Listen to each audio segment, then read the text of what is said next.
복된 수요 기도회 자리 나오신 모든 성도님들을 주님 이름으로 환영하며 축복합니다. 예전에 이런 참 유명한 광고가 있었습니다. 타지로 간 아들이 성공해서 고고 세단을 타고 고향으로 옵니다. 이 고향에 계신 부모님이 성공하여 집으로 돌아온 그 아들을 흐뭇하게 바라보는 그런 광고를 본 적이 있으실 겁니다. 그 자동차를 타면 마치 성공한 사람이냐 그렇게 메시지를 전하고 있었던 것이죠. 어린 시절 명절이 되면 타지로 나간 사람들이 고향으로 돌아오곤 했습니다. 그러면 모처럼 동네가 활기가 넘쳤습니다. 10살 즈음의 어린 나이였지만 저와 동네 친구들은 누구 집에 누가 무슨 차를 타고 오는지를 눈여겨보곤 했습니다. 어느 집에는 이 빨간색, 당시에 이 스쿠퍼라는 그 당시 유행했던 이 스포츠카를 타고 온 친척이 있었는데요. 그 친척을 보면서, 와, 저 사람은 돈을 많이 벌었겠구나, 라고 그렇게 생각한 적이 있습니다. 그런데 이 정도로 가지고 성공했다라고 하기에는 한없이 부족할 것 같습니다.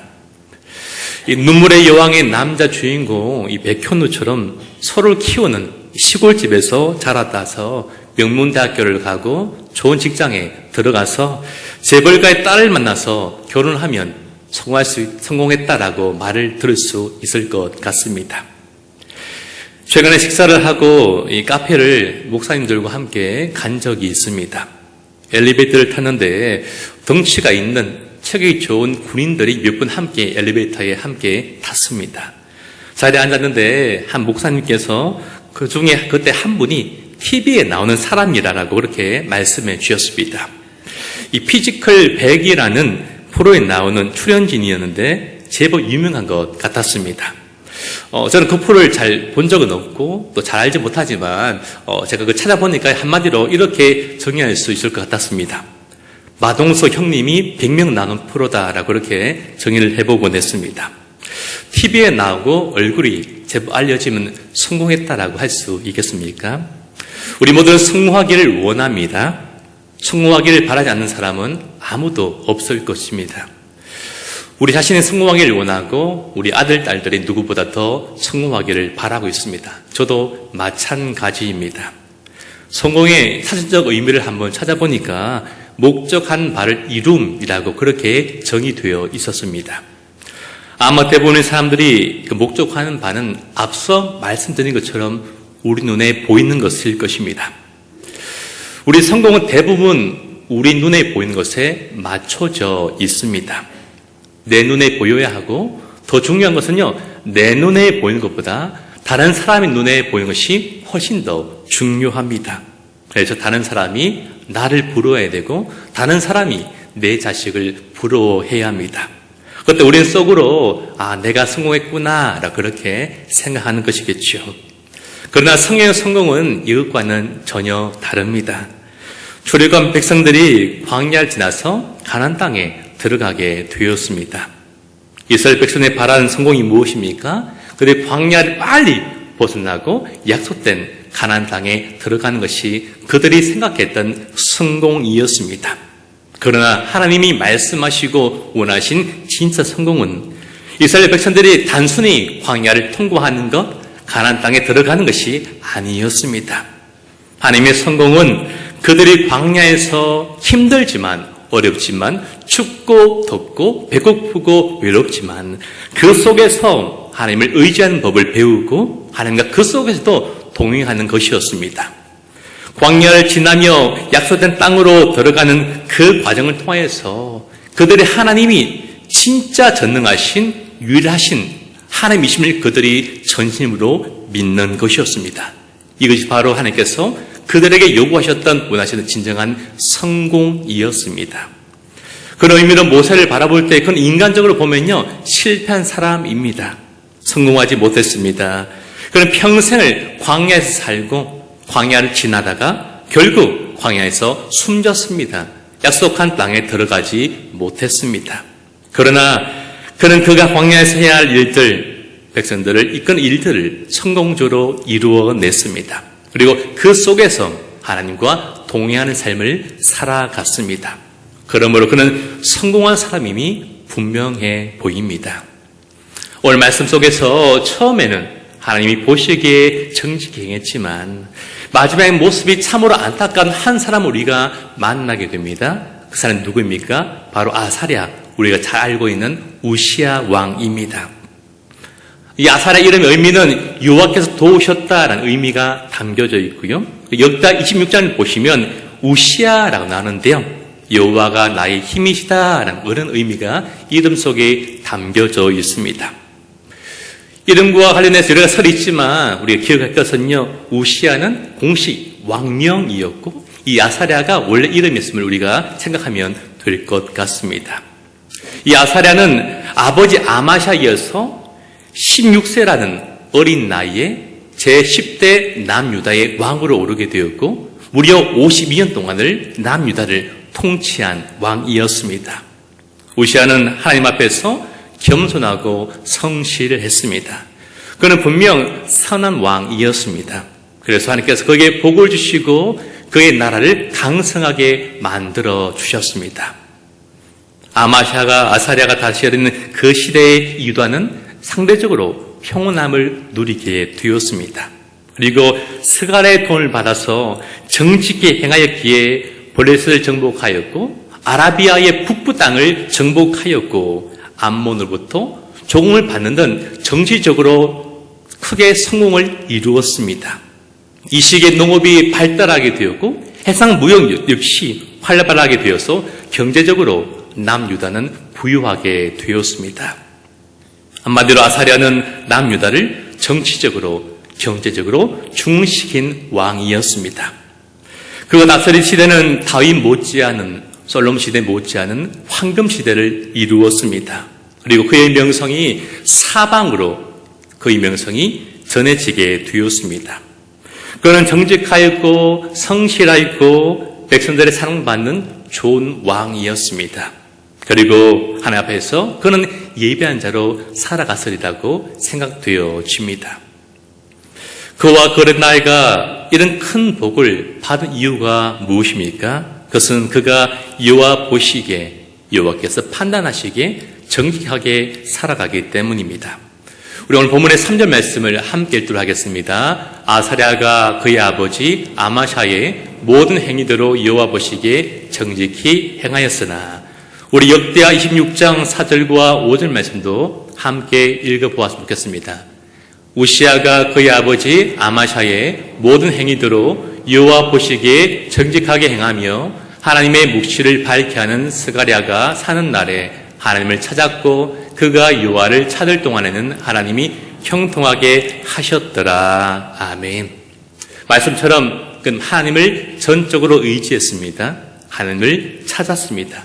그 말씀에 순종하며 살아갔습니다. 사랑하는 성도 여러분, 우리 하나님은 하나님의 말씀에 순종한 자를 사랑하십니다. 그리고 순종하는 자와 그의 인생을 형통하도록 만들어 주십니다. 이 형통케 하다는 단어의 의미에는요, 원래 돌진하다라는 의미가 담겨져 있다고 합니다. 우시야가 스가랴의 교훈을 따라서 하나님을 구하는 그 모든 날 동안에 그에게 거칠 것이 없었다라는 것입니다. 하나님께서 그 인생을 범사에 형통하도록 만들어 주셨기 때문입니다. 그래서 그와 남유다의 명성을 온 세상 가운데 퍼져나가게 만들어 주셨습니다.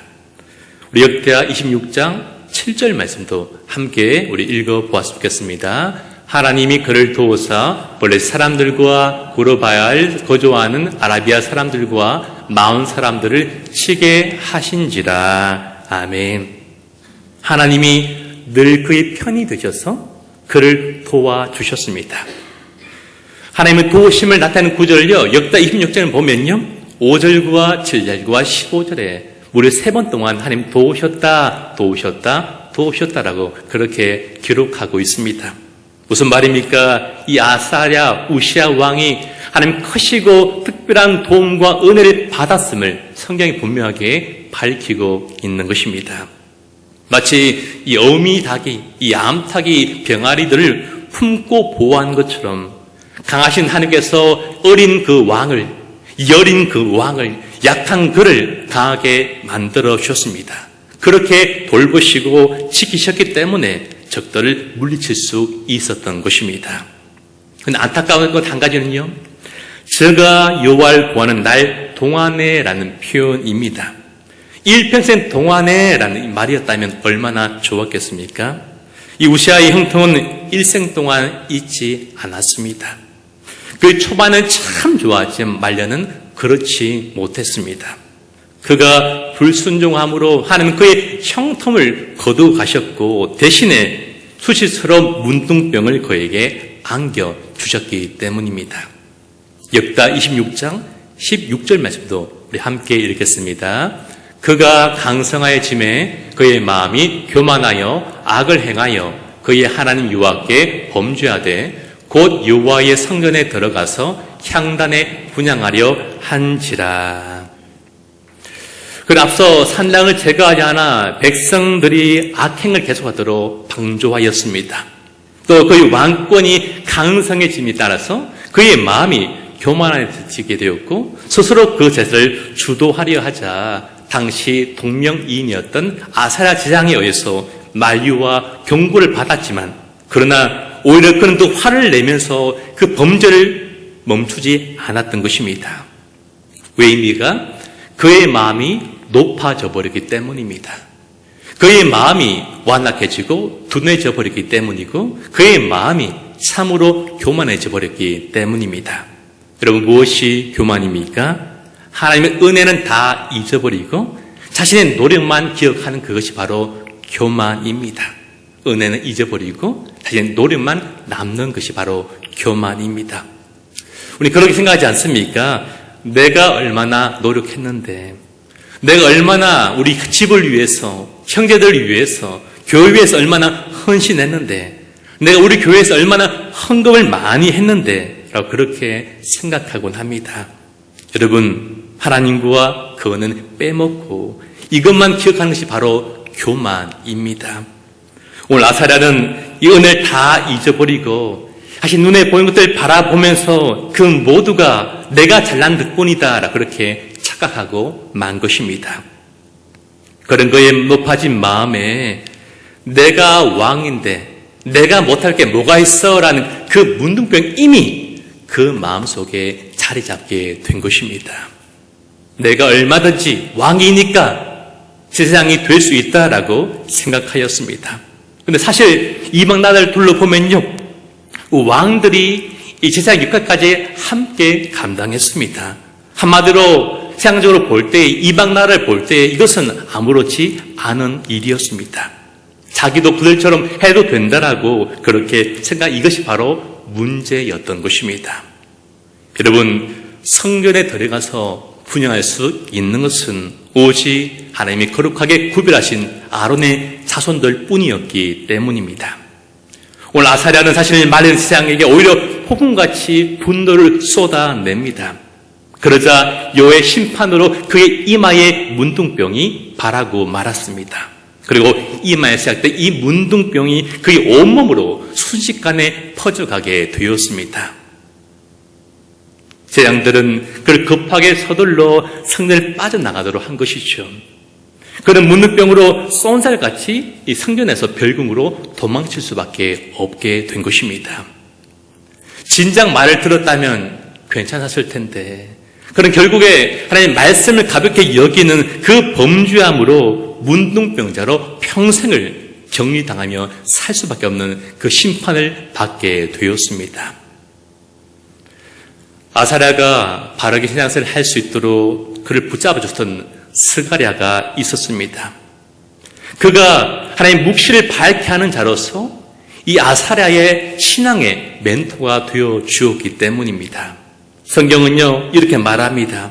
하나님의 묵시를 밝히 아는 사람이다 라고 그렇게 말씀하고 있습니다. 이 구절을요, 공동 번역은요, 그의 곁에서 하나님을 공경하도록 깨우쳐 주는 이라고 그렇게 번역하고 있습니다. 이 스가랴는요, 이 아사랴의 곁에서 하나님을 공경하도록 늘 깨우쳐 주는 그런 사람이었다라는 것입니다. 그가 그의 영적인 좋은 멘토가 되어 주었습니다. 그리고 그의 어머니의 이름은 여골리아였습니다. 그는 예루살렘 출신이었고 좋은 신앙의 가문에서 출생하고 자랐음을 우리가 생각해 볼 수 있습니다. 그리고 그 이름은 여호와는 능력이 있으시다. 여호와는 하실 수 있다는 이름의 의미가 이 어머니 이름 여골리아에 담겨져 있습니다. 여호와 하나님의 전능하심과 통치, 다스림을 고백하는 참 좋은 이름입니다. 우리 여기서 유추해 볼 때에 그 어머니가 이 아사랴를 키울 때에 여호와 하나님께만 능력이 있고 하나님 모든 것을 할 수 있다는 그 고백처럼 아들을 양육했을 것이라고 우리가 생각해 볼 수 있을 것입니다. 한마디로 전능하신 하나님께서 그를 통치하시고 다스리시도록 하나님의 손에 그 아들을 맡기면서 그 아들을 양육했을 것입니다. 스가랴와 함께 이 아들을 잘 자라하는 그 어머니도 그의 곁에 있었던 것입니다. 우리는 우리 자녀들 위해서, 좋은 자녀들의 만남을 위해서 기도를 합니다. 저 역시 아들 위해 기도할 때 좋은 만남을 달라고 그렇게 기도하고 있습니다. 특별히 그 좋은 만남 중에서도 스가랴처럼 좋은 신앙의 멘토를 만날 수 있도록, 좋은 목사님을 만날 수 있도록 그렇게 늘 아들 위해서 기도하고 있습니다. 오늘 이 밤에 우리 역시 우리 자녀들에게도 스가랴와 같은 좋은 신앙의 멘토를 만날 수 있도록, 신앙의 어른들을 만나고 좋은 영적 기도를 만날 수 있도록 기도하는 밤이 되었으면 좋겠습니다. 또 교사로, 직분자로, 부모로 세움받은 우리가 주일 학교 아이들을 위해서, 우리 자녀를 위해서, 성도를 위해서 좋은 신앙의 멘토가 다 될 수 있기를 간절히 축복합니다. 아사랴는 그 스가랴를 잃어버리고 나서 영적 긴장을 늦추고 말았습니다. 나라가 평온해지자 그는 점점 영적으로 타락한 길을 걷고 만 것입니다. 여러분, 왜 하필 하나님이 그에게 문둥병으로 그를 심판하셨을까요? 앞서 열왕기하 5장 말씀을 보시면 아람 군대 장관 이 나아만이 문둥병에 걸렸지만 그러나 치료받는 사건이 등장하고 있습니다. 반면에 하나님 백성이었던 엘레 사원이었던 이 게하시가 여호와를 두려워하지 않는 탐심을 통하여서 문둥병에 걸리고 말았습니다. 무슨 말입니까? 아무리 이방인일지라도 말씀에 순종하는 자에게 하나님은 복을 주시지만 반면에 아무리 하나님 백성일지라도 불순종하면 저주를 받는다는 사실을 우리에게 보여주고 있는 것입니다. 아울러 더 나아가서 아무리 그가 다윗 혈통이었을지라도 왕일지라도 백성일지라도 불순종한다면 심판과 저주를 받음을 우리에게 분명히 전하고자 함이 있는 줄로 믿습니다. 그는 결국에 문둥병으로 생을 마무리하게 됩니다. 이것이 무슨 의미입니까? 하나님과의 관계가 단절됨을 보여주고 있는 표현입니다. 그는 역직접 이제 더 이상 나갈 수 없었습니다. 여러분, 무엇이 가장 큰 심판입니까? 그건 다른 것이 아니라 하나님과 단절되는 것, 하나님 관계가 끊어지고 멀어진 이것이 바로 가장 큰 심판과 저주가 되기에 늘 우리 이것을 두려워하며 살아가야만 합니다.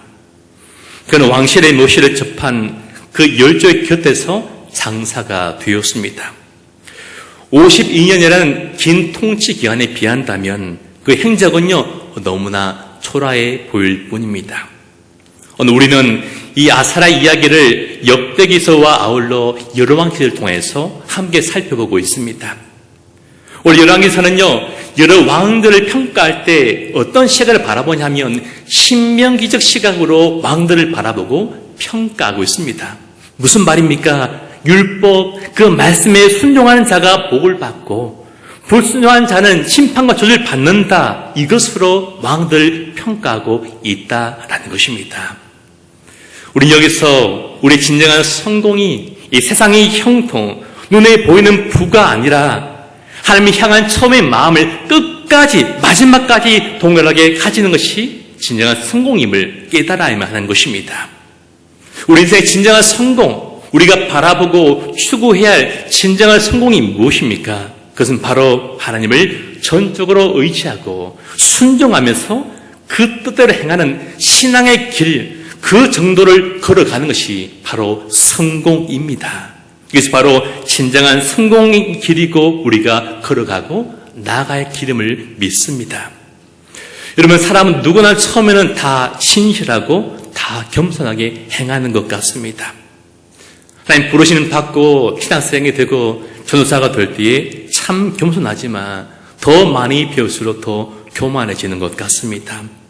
성도이고 집사님일 때는 참 겸손하고 좋았는데 점점 무거운 직분을 받을수록 우린 더욱더 마음이 변하는 것 같습니다. 오늘 아사랴는 반복된 승리에 도취되고 말았습니다. 그 감사함이 묻어지고 무덤덤해지게 된 것입니다. 그와 그의 나라의 칼날이 예래지면 예래질수록 그의 신앙과 그의 마음과 그의 양심은 더욱더 묻어져 갔던 것입니다. 그의 성이 높이 올라가면 올라갈수록 그의 마음 역시도 더 높아져만 갔고 그의 성벽이 견고하면 견고해질수록 그의 마음 역시 더 굳어져만 갔던 것입니다. 성소의 왕인 내가 못 들어갈 게 뭐가 있어? 내가 왕인데 못할 게 뭐가 있어? 이 마음이 참으로 무서운 것입니다. 하나님은 아무리 왕이라도 못 들어가는 성소를 정해 놓으셨습니다. 하나님은 아무리 아담이 다 누려도 선악을 알게 한 나무를 두셨던 것입니다. 내가 아무리 가정의 아버지일지라도 어미일지라도 부모일지라도 내가 아무리 우리 가게와 이 기업의 사장이고 대표일지라도 내가 아무리 교회의 목사고 장로고 직분자일지라도 우리 역시 하지 못할 것이 있음을 우리에게 분명하게 말씀하고 있는 것입니다. 우리는 우리에게 반드시 하나님 금하신 것이 있음을 기억하면서 그렇게 두려워하는 마음으로 살아가야만 하는 것입니다. 무엇을 기억해야 됩니까? 내 위에 나부터 높으신 하나님이 지금도 계심을 기억하고 내가 가지는 것, 내 눈에 있는 내가 누리는 그 모든 것이 결국엔 내 거가 아니라 하나님의 것임을 기억하며 살아가야만 합니다. 내 노력으로 내가 잘나서 내가 헌신해 이룬 것이 아니라 그 모두가 하나님의 은혜임을 기억하며 살아가야만 합니다. 그렇습니다. 우린 처음 겸손하고 진실된 그 마음을 끝까지 유지하는 것이 참으로 힘든 연약한 죄인들입니다. 그렇다면 우리는 무엇을 붙들어야 됩니까? 이 아사의 이름의 의미를 붙들고 살아가야 합니다. 여호와께서 도우셨다. 하나님 나의 도우심이요 우리 자녀의 도움이시고 우리 가정과 우리의 기업과 우리 교회와 우리나라와 열방의 힘이시고 도움이시다라는 이 사실 잊지 않고 기억하며 살아가야 하는 것입니다. 오늘도 나의 다른 것이 오직 하나님 은혜임을 기억함으로 마지막까지 신실하고 겸손하게 살아가는 우리가 되었으면 좋겠습니다. 그리고 다른 것이 성공이 아니라 오직 내 삶의 주인인 내가 아니라 하나님 일심을 기억하고 매 순간마다 나보다 더 높으신 그 주를 바라보며 살아간 그 인생이 진정 성공한 인생임을 기억하며 살아가는 진짜 성공한 모든 분들이 다 되시기를 주의 이름을 소망하며 간절히 축복합니다.